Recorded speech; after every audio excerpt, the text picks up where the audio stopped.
అనగనగా ఒక అడవిలో ఒక చీమ నివసిస్తూ ఉండేది. ఆ చీమ రోజు ఆహారం కోసం వెతుక్కుంటూ ఉంటుంది. ఒకరోజు నది ఒడ్డున నడుస్తూ పొరపాటున కాలు జారి నీటిలో పడిపోయింది. ఆ చీమ పడిపోవడం అక్కడ దూరంగా ఉన్న ఒక పావురం చూసి గబగబా చీమను కాపాడడం కోసం ఆ చెట్టు దగ్గరికి వస్తుంది. అయ్యో, చీమ మునిగిపోతుంది, ఎలా అన్నా కాపాడాలి అనుకుని ఆలోచిస్తూ ఆ చెట్టుకున్న ఒక ఆకుని తీసుకొచ్చి ఆ చీమ దగ్గర వేస్తుంది. ఆ చీమ వెంటనే ఆ ఆకు మీదకి ఎక్కేస్తుంది. అలా ఒడ్డుకు చేరుకుంటుంది ఆ చీమ. ఆ చీమ ఒడ్డుకు వచ్చాక పావురంతో అంటుంది, చాలా ధన్యవాదాలు మిత్రమా, నా ప్రాణాలు కాపాడినందుకు అని అంటుంది.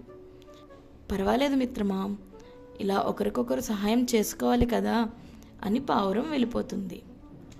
కొన్ని రోజులకి ఆ పావురం ఒక చెట్టు మీద కూర్చొని పాటలు పాడుకుంటూ పడుకుంటుంది. ఒకరోజు వేటగాడు వచ్చాడు. వచ్చి ఈ పావురాన్ని చూశాడు. కానీ పావురం ఆ విషయం గమనించలేదు. ఆ వేటగాడు ఆ పావురానికి గురిపెట్టి చంపుదామని చూస్తాడు. ఈ విషయం దూరంగా ఉన్న చీమ చూసి, నా ప్రాణాలు కాపాడిన మిత్రుడు అపాయంలో ఉన్నాడు, నేను ఎలా అన్నా నా మిత్రుడికి సహాయం చేయాలి అని అనుకుంటుంది.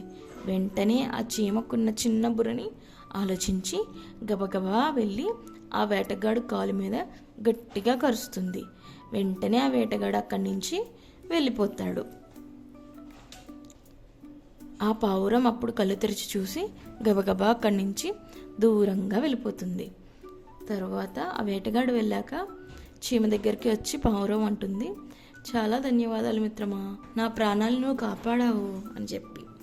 ఇలా మనం ఒకరికొకరు సహాయం చేసుకోవాలి.